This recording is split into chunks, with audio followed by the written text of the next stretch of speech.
বিদ্রোহীদের অভ্যুত্থানের মুখে সিরিয়ার বাশার আল আসাদ সরকারের পতন ঘটেছে। দীর্ঘ ২৪ বছর ক্ষমতায় থাকার পর রোববার ভোরেই দেশ ছেড়ে পালাতে বাধ্য হন এই প্রেসিডেন্ট। এদিন ভোরেই রাজধানী দামেস্ক বিমানবন্দর থেকে একটি বিমানযোগে পালিয়ে যান আসাদ। এরই মাঝে প্রেসিডেন্ট বাশার আল আসাদকে বহন করা বিমানটি দুর্ঘটনার কবলে পড়েছে বলে দাবি করা হচ্ছে। পশ্চিমা গণমাধ্যমের প্রতিবেদনে বলা হচ্ছে, উড্ডয়নের পরেই বিমানটি মাঝপথে রাডার থেকে অদৃশ্য হয়ে যান।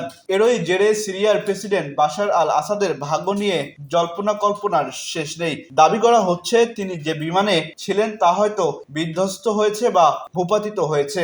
সিরিয়ার দুটি সূত্র জানিয়েছে, আসাদের বিমান দুর্ঘটনায় নিহত হওয়ার সম্ভাবনা অত্যন্ত বেশি, কারণ বিমানের আকস্মিক ইউটার্ন এবং রাডার থেকে অদৃশ্য হওয়ার বিষয়টি রহস্যজনক বলে মনে হচ্ছে। রয়টার্স জানিয়েছে, তাৎক্ষণিকভাবে বোঝা যায়নি ওই বিমানে কে ছিলেন। এর আগে রোববার ভোরে সিরিয়ার আসাদ সরকারের পতন ঘটে, যা প্রেসিডেন্ট বাশার আল আসাদের ২৪ বছরের শাসনের অবসান ঘটায়।